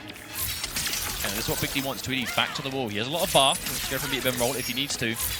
This projectile trade, though, it's not going to be in Big D's favor, because if he sits there and blocks waiting for his turn, they hit for so long, he actually won't have the guaranteed, projectiles on screen. There's the charge. Down 1's come through. Tamarine in charge, meter burn, completely safe on block. Comes with a bit of a mix-up what they do afterwards. Tweedy definitely seems to be one of the stronger players in those kind of like down 1 wars. When you know that both players are kind of looking for the advantage of the down 1, they're going to be trying to trade out so you can get it first. Tweedy does tend to come off a lot better in those situations. Careful interaction. Tweedy actually taking, he's taking a bit more damage than Big D is here, just kind of letting the minion do the work. And he actually took about 5 shots from the minion there, trying to stop Big D doing anything, unfortunately. He actually ate quite a lot of damage in the process. Oh, they go overhead with a last minute block from Tweedy. Tamarine in charge. Yeah, Starfire, her charge moves her out of danger so quickly. You can actually use the charge to challenge plus frames, and that's why we saw Tweedy go for it there. Now, to remember, Tweedy, we've actually seen Big D get a lot of mileage out of the enhanced special to get those plus frames, but the Tamarine in charge is a great way of answering those. Oh, gets the meat roll! This could be the opening! A full combo! And he had to use the clash there. He's going to win this clash, but this is a great situation for Big D. Clash just brought a ton of damage too. The minion projectile pushed into the air, and Big D moved in for an actual follow-up. He still has the bark armor. The bark, provided he can activate it, is going to be huge in this matchup. We've already seen how much damage Starfire wants to get off of Chip. Obviously, Poison Ivy, one of the few characters in the game that can deny that option. Super close. Meteor burn roll comes through. Tweedy pressing buttons there, maybe expecting a backdash, maybe trying to challenge it. Here's the minion. This is do or die for Poison Ivy. Oh, but this is the sequence, the alternating between. We've seen minion, drill, minion again, but the neutral jump from Tweedy to avoid it completely. But Big D, he's still down on health. He can't walk into a single trait. The meteor burn roll, does it work? Get the down 2, the unclashable back 3, the 4-3 misses. But there's the Tamarine in charge again, the backdash from Tweedy. Meteor burn again, the down 2 works again. Oh my Big D. God. And it works every time. I remember when everyone saw that and everyone's like, man, that looks like the worst down 2 in the game. I think we can agree now that it is very good. At the very least, it's not that bad. How about that? How about we agree on some middle ground? Big D absolutely playing out of his mind this weekend as he jumps clean over the sparks, and Tweedy now the bark armor. Knowing he can't get a full combo without bar there, so he takes the victory where he can get it. Gets the down 2 again, really expecting Tweedy to go in, and there's the back 2. That's why he throws them out, just in case Big D jumps, because when he gets a jump in, the rewards are so insane. Down 1 comes through. All right, there's the spike. Takes it again, Tweedy, really expecting a trait call, and that's why he ate a couple of those spikes right there. Oh wow, wonderfully spaced. We have to remember, every time Tweedy throws that grenade, you know, the sparks from a distance, there are a handful of distances he can throw them, and they're actually very small. Like, it really takes a lot of reading on your part to understand, you know, are they going to roll through, are they going to jump, are they going to forward dash? Takes a lot of knowledge and patience to be able to get that. But wow, meterless. I just love watching that hit in the neutral like that. It's just so satisfying. Now, Big D still has quite a lot of work to do. He's taking massive amounts of chip on the way in. The down one is his, so he's going to get plus frames. 1 bar spent from Tweedy on the back 3, but he has plenty more where that came from. Oh, there's the jump in though. Big D's going to win the air to air, and Tweedy with an immediate clash. This is less for health regeneration as much as it is just to push Big D back to full screen. We're going to have a safe position here. His back is not against the wall anymore, and obviously when he's cornered, that's really where Big D's going to make this comeback. If he can open up Tweedy right now in the corner, this could be where he wins! There's the forward 3. No air tech. Drops the combo as well. Could be vital, and the gap interruption. We saw Tweedy reel back in his chair the moment that forward 3 hit. He was definitely not ready for that. The wave punish, no, he opts to go for the trait instead. But the throw, big read from Tweedy. And it's going to get rid of the minion. Very brave. He knows the second the minion is summoned, it doesn't fire immediately. You actually have got some vital, like a second to press a button. And that time is going to be good for Tweedy. The grab can, that's what you see. Chip damage, meter build, and almost out of nowhere the game could just escape from you. But of course, no meter to enhance that charge to make it safe, and Big D ready to punish. It's unfortunate for Big D that he dropped that corner combo. You know, he's kind of like that nod of, I understand what went wrong here. The big read coming out from Tweedy, and the Injustice 1 forward 3 reaction says hello. The 2013 tech still working well. Nice and strong in 2018 is Big D. Gonna get a meatless combo here. Oh, swaggy finish. That's such a cool looking string. But again, challenging plus frames with the charge, she can do that. Absolutely, especially someone like Ivy that really thrives on those plus frames. Big D, is he going to need the bar? No, he won't. Slap her to the face! And Tweedy loses the first life bar of this next game. A lot of life left for Big D also. About half the trait left to go, so he's going to get 1 burst of massive chip, but then he's going to have to wait for it to come back. Just walking him in the corner, taking the spike. Good knockdown. Almost gets the magical jump in. Back 3, anti-air attempt, takes the plus frames. Tweedy, this defensive powerhouse, and the 4-3, the best clash Big D could have asked for because he hasn't even lost his first life bar yet. That's a really good situation for Big D. Tweedy forced to use it. He's going to get some health back though, granted. Woo! Gets plus frames again, but Tweedy showing patience, but there we go. 4-3 of his own. Tweedy starting to really contest at that range now, and there's the chip damage. Max range. Tweedy doing as much damage as he can. The thing is, we have to remember, Tweedy not having a clash is going to mean that Ivy, who clearly does a lot of damage if you get the right opportunity, is now not going to have to worry about that. Big D might not use his meter burn roll now. Obviously, he used it, but has now lost a bar. And there's the read from Tweedy. Can he whiff punish? He can indeed. That's going to be the background bounce into a full combo. Wonderful use of the air tech. So smart. Big D actually getting a little bit too ambitious with the 4-3 that time, and Tweedy's going to get the whiff punish. Now we're evened out again, but the minion is up. Here we go, jumping out. Oh, wow. Good choice. Yeah, wonderful use of the armor there on the interactable from Tweedy. Big D slowly but surely starting to run out of life here, and Tweedy getting to unclashable territory where he's not going to have to worry about it. Oh no, get it again, but no, didn't get the corner confirm, and also corners himself in the process. This is not a good turnaround. I feel like Big D had already dedicated into the jump in, expecting it to be blocked. He was not ready for Tweedy to try and jump out of that. Tweedy just being hella patient. Oh, he was ready. Tweedy was ready. But there we go. The tech from Big D. If it committed to that, it went fine. But the B-Bun back 3 is good. Tweedy does not have the bar. There it is. The extension. Wait, can he kill? Surely this is death. Oh my word, Big D. If ever I've seen one from Big D, the gladiator of EVO 2018. 2-1 now over Tweedy. We're going to get a knockdown into a guaranteed trait. Oh no, we don't get the knockdown at all. Okay, get off me. Okay, multiple jumps. It's going to build lots of bar. Oh, and he presses buttons. Wake up, flip. But no commitment though. Big D definitely wasn't confident that was going to punish. Okay, Big D needs to keep Tweedy here. Jumps into the clusters. Has to block the interactable. What a wonderful positioning there for Tweedy. He's now been able to fight his way back out. That's what Tweedy needs. Big D opting for Griffin on the most beat rolls. We've seen him get so much out of them. 4-3 Tweedy. Again, disrespecting the plus frames, but he does have the meter to do so. And again, that's 2 bars gone now.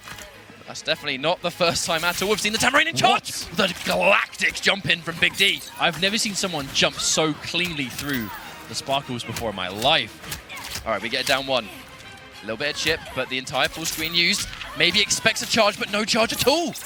This is so even. Even if Big D loses this life bar, 1 spike's going to do it. They trade 1 bar for nothing. That's unfortunate. That's a really good trade for Tweedy.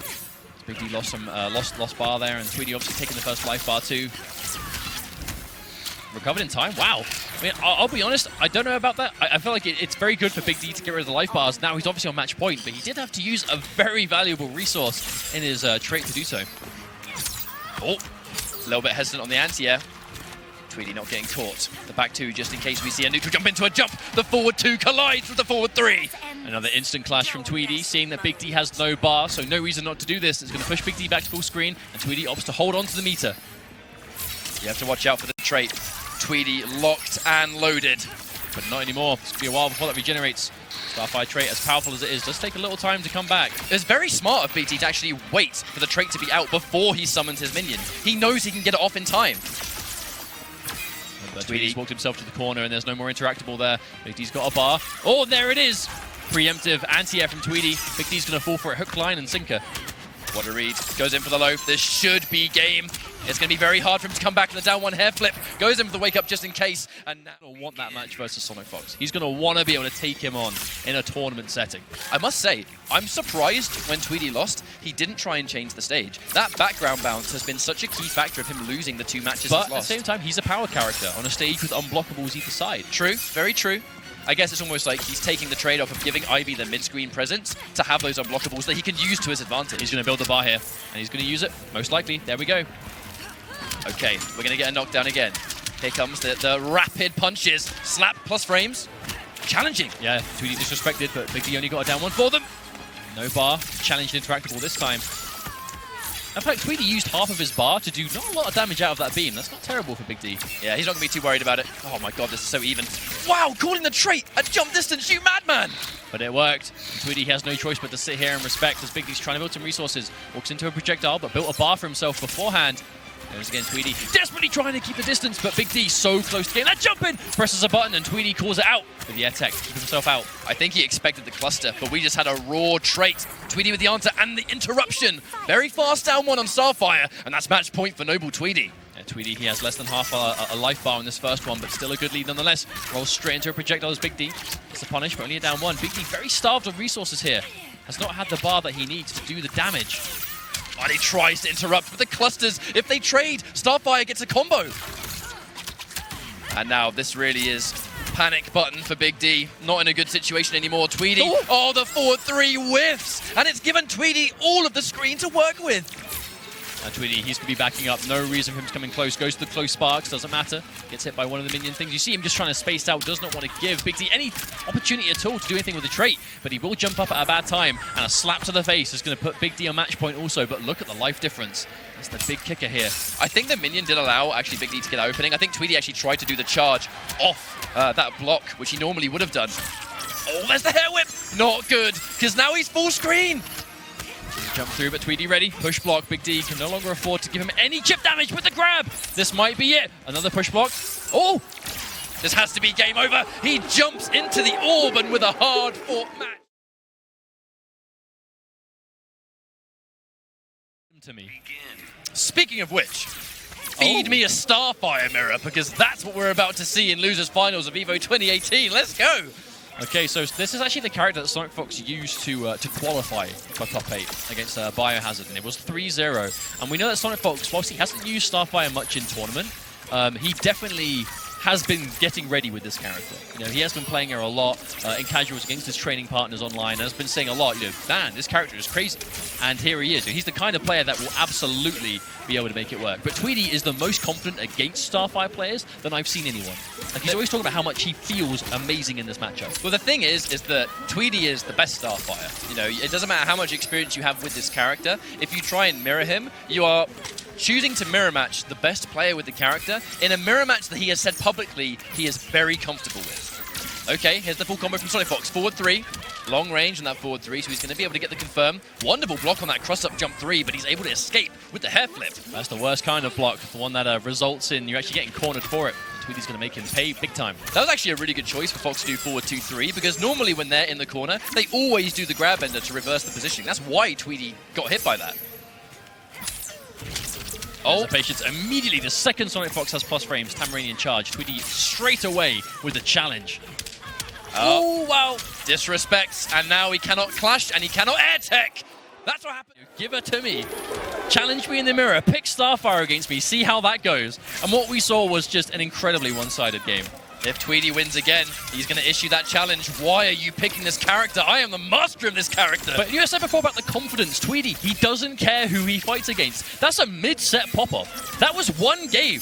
He won game 1 and is jumping out of his chair like, come on, let's go. It kind of shows just how much beating SonicFox means to this guy. Like, he does not want to lose. Not this late in the tournament, but a full combo into a back 3. SonicFox is going to get good damage here. And we use the trait as well, just for a little bit. I like how SonicFox didn't spend the whole lot, because he wants the chip now. And he wouldn't get the chip without the trait being full. SonicFox having a much better start this time. There's the backdash, the spacing. Oh, we saw SonicFox gave him a bit of the evil eye in the corner there. You guys didn't see that, but there was a definite smirk there from SonicFox for the anti-air. Yeah, tech though, SonicFox keeping himself safe, really savouring this first life bar. I feel like the first life bar is so important in any zone and mirror match. Your life is the ultimate resource, because you're going to be trading a lot, you know, projectile for projectile, especially in this kind of specific matchup, Starfire. So any piece of health you can keep hold of is going to be helping you in the long run. My God. Tweedy. Look at the bar, he's building the orb. Guarantees the chip. SonicFox getting punished for walking forwards. There's the projectile into the chip. Tries to down 3. Maybe tries to trip guard. Or that could have been a down back 3 attempt, actually, which was more likely. Really good trade for Tweedy. He took more damage in the trade, but that was a heavy resource. Tamaranian charge, disrespecting the frame. SonicFox trying to use it in the neutral. Not a good idea. Oh my word, he catches it again! The down back 3 wake up. The clash. 100% Tweedy is winning this one. So 2 bars for 2 bars? I mean, surely SonicFox can't afford to spend everything here. No, he spends nothing. Tweedy. And holds 1 for a rainy day, so he still has resources if he needs them. SonicFox has a trade, but it's going to be so hard for him to find the time to use it. And Tweedy is not going to be shy of building that resource back. The hair flip is unsafe, so here comes the Tamaranian charge into respectable damage. Delayed wake up to deny, but he tries to combo off the cluster trade. I think he went for an optimal trade combo, but was just not close enough, and Tweedy gets the point blank throw. Oh my word, he dashes into it. There's a bit of a nervous laugh there from Fox, but the Rock of Eternity, really good for Black Manta, actually. Manta's combo potential when he gets that background bounce. I definitely wouldn't say it's a nervous laugh. I feel like it's more that that's kind of just his general demeanor, right? But even in this situation, I feel like this is a very a unique opportunity for Tweedy to really... What a whip punish. There's the back 1-1. Nice combo there from the float into the 2 jump 3s. But a meter burn interruption. This is such a good game for Tweedy. Oh, wow. The wake up down 1 from SonicFox, realizing wake up. Oh, the punish. I mean, we have to remember, just because this is the first time we've seen his Black Manta doesn't mean it's not ready. He was, and probably still could be, the best Black Manta in the biz. We cancel the float into a full combo, and Fox has Tweedy right where he wants him. Half a life bar as well. This is great. There's the interactable gone. Now that's one thing Starfire does actually have to worry about the teleport, you know. Black Manta's teleport leads to a full combo, but it's going to put the pressure on thick for SonicFox to really press that button. SonicFox, he has the meter advantage, but oh, big jump in into a full combo. Huge damage coming out. Ending it early, there's a setup. And Tweedy. Black Manta's jump 3 is so plus as well. Oh, wow, big hit. No confirm from Fox. He is going to throw him towards the corner. Normally that forward 2-1 goes into a full combo. There's the back 1-2, ending it in the overhead splat. Oh, wow! Tweedy's just use of the sparks have been absolutely insane, and Tweedy, I mean, really Starfire, low here. Her wake-up game is significantly better than Black Manta's. Black Manta's wake-up game is not very good.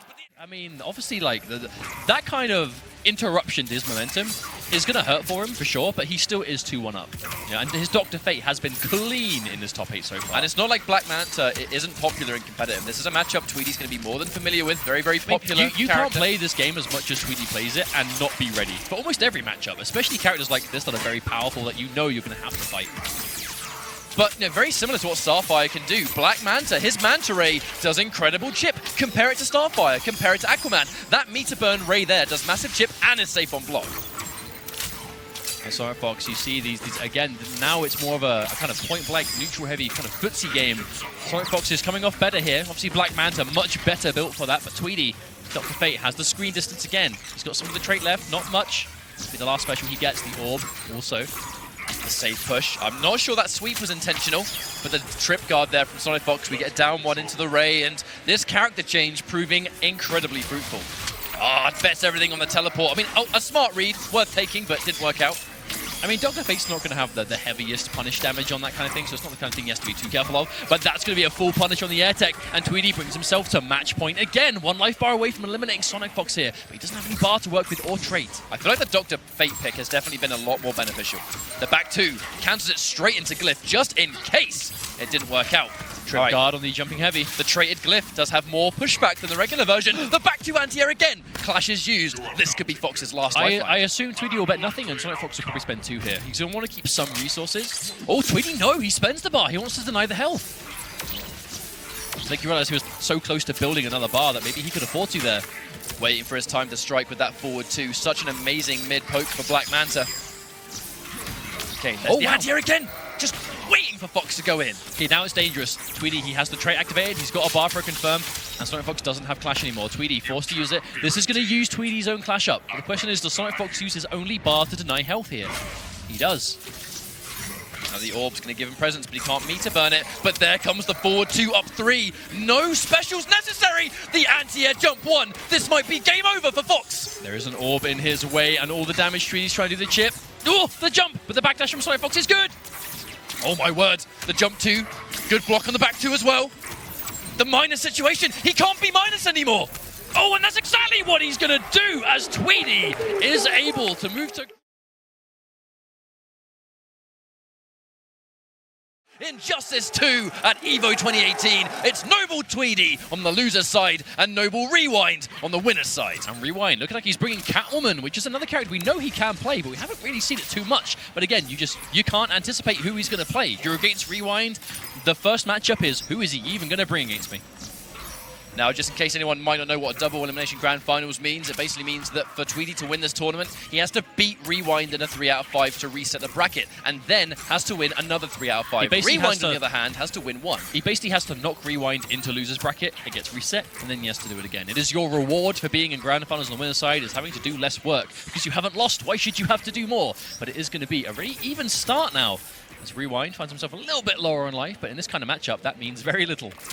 It does indeed. Couldn't get anything off the forward 2. Didn't have the trait to confirm into it. No doubt would have seen a full combo if he had it available. And that's why the evade comes through right there. Now, the evade is used basically to deny otherwise guaranteed damage, which is what Dr. Fate does really well because of those ank drops. You've seen before, right? We said that Catwoman doesn't use really too much bar in the neutral. It's not really until you get the idea for like some block pressure or combo damage. So you'll find that Rewind will have bar a lot of this game. And on the flip side, Tweedy, he's using bar constantly to stop orbs, to enhance projectiles, and everything. Wonderful block. Ank drop normally not very scary, even if it's guaranteed, but when you're as weak as Rewind currently is, any damage is good damage. Oh, big jump in from Rewind. This is an opportunity to even the score here. Rewind was so close, chip damage away from losing the life bar, but he's looking like he doesn't want that to happen at all. And there's the wake-up bait. Oh, the setup. Tweedy delaying the wake-up and seals his own fate. Is that a no pun intended because he's playing Dr. Fate? I mean, I didn't realize until I restarted saying it. Give me a break.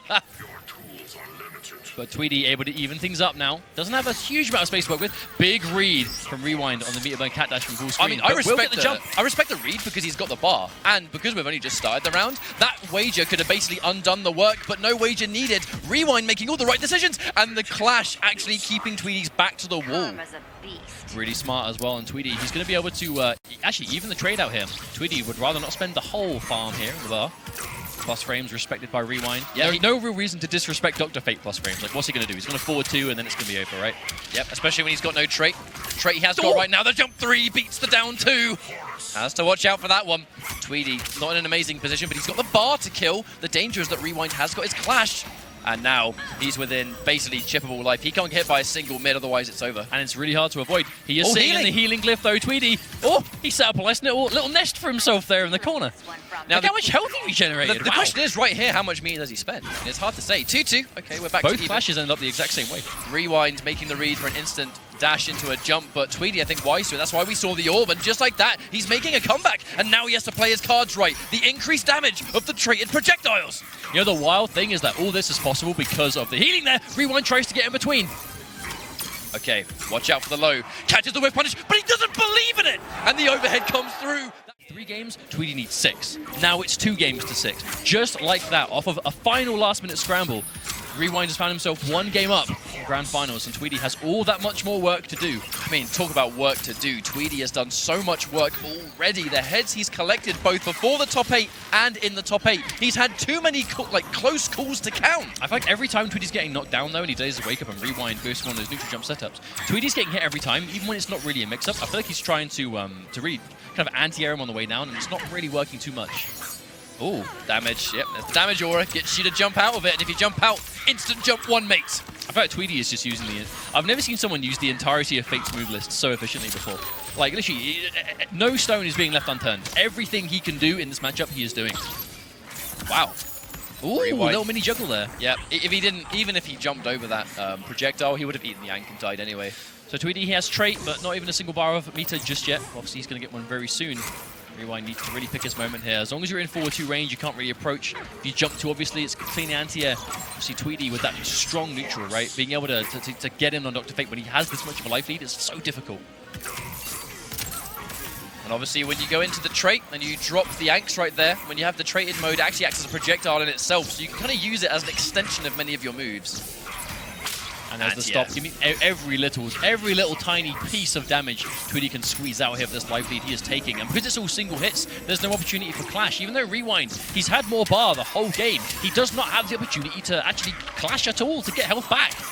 That's the danger about fighting zoners. So many of their projectiles are unclashable, they hit individually, especially a traded Dr. Fate where his projectiles hit like an absolute truck. You can't clash any of it. Uh-oh, speaking of which. Oh, here comes another one. Rewind. If he wins this, it's a miracle, yeah. We actually saw that from Semiij. Haven't gone for a character change. Rewind is confident in this matchup because of how the first game went, but in Testament, you know, if the second Tweedy can get going and he can establish his full screen game, he can make the right decisions, it can work out. But Rewind, wonderful decision on the neutral jump too. Rewind in a great form at the moment. Oh wow, presses the button at a really weird time, and that's going to be a full launch thanks to the interactable. Oh, Rewind spending another bar here.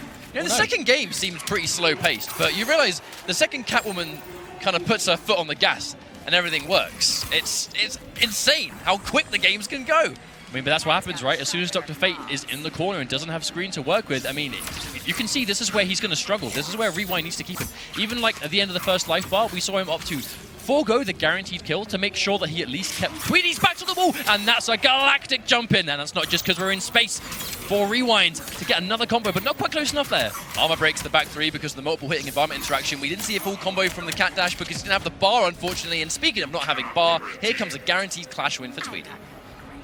No reason not to clash, if anything, just to slow the momentum. Rewind was very much just in the driver's seat.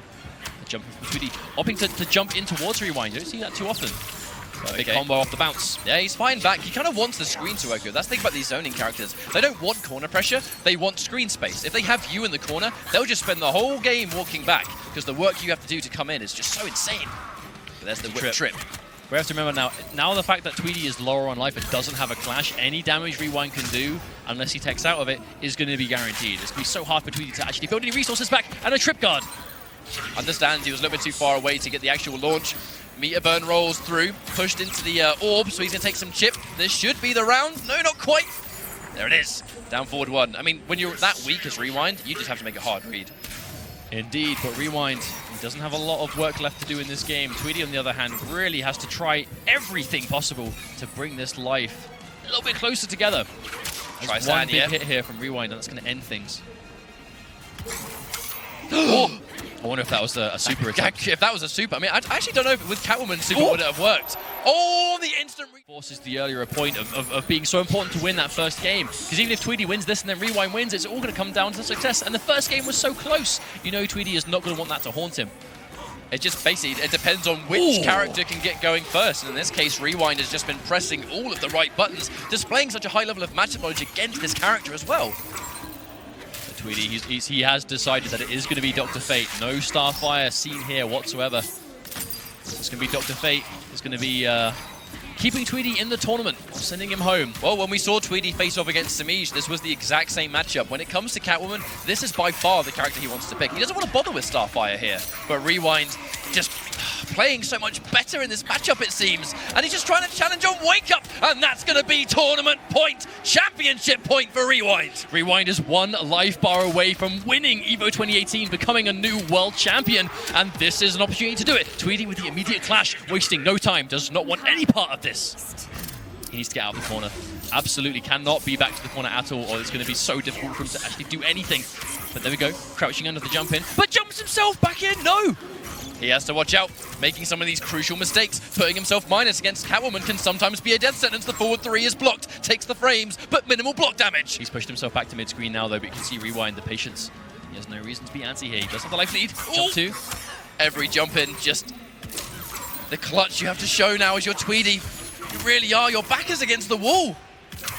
And there it is. There's the shoulder, Tweedy. He is fighting back. 1 life bar away from evening things out. He desperately needs this. Tweedy, he's had to work so hard to get to this point. Oh, and there we go. The hit confirm. Spending 2 bars, no question, and Rewind with a clash of his own. This is going to be potentially the final clash of the tournament. Now as the clash comes through, it's 1-0. We have a little bit of health regen, so Rewind, get the bonus. The hard read on the cat dash. This could be the beginning of the end for Tweedy. It depends. There's their patience. The jump whip does not quite work this time. There's the block, but Tweedy goes for the late. Oh my god, the neutral jump, and he gets the meter burn back 3. This is going to be a chunk of damage. It's going to push us back towards a different area as well. So there's going to be new interactables to play with, and we're not going to be near the corner. That's what Tweedy needs to avoid. Trait has popped. Tweedy, he has a bar, but he does have enhanced projectiles now for a little while. 1 bar, Rewind. He has 3 of his own. Attempted anti-air. Every hit, this might be it. Tweedy, he has 2 bars, but doesn't get the chance to. Rewind with the jump in. He tries to catch him down, and the block damage. No more Rewind is your EVO 2018 World Champion for Injustice 2. Tweedy's going to be devastated with that one. You can see it in his body language, but I mean, the man of the hour is Rewind. The young blood, showing why the new generation of NetherRealm players, I mean, these guys are the future. Indeed, absolutely. And of course, Tweedy, he came so close, defeating SonicFox, defeating Big D, and just name after name after name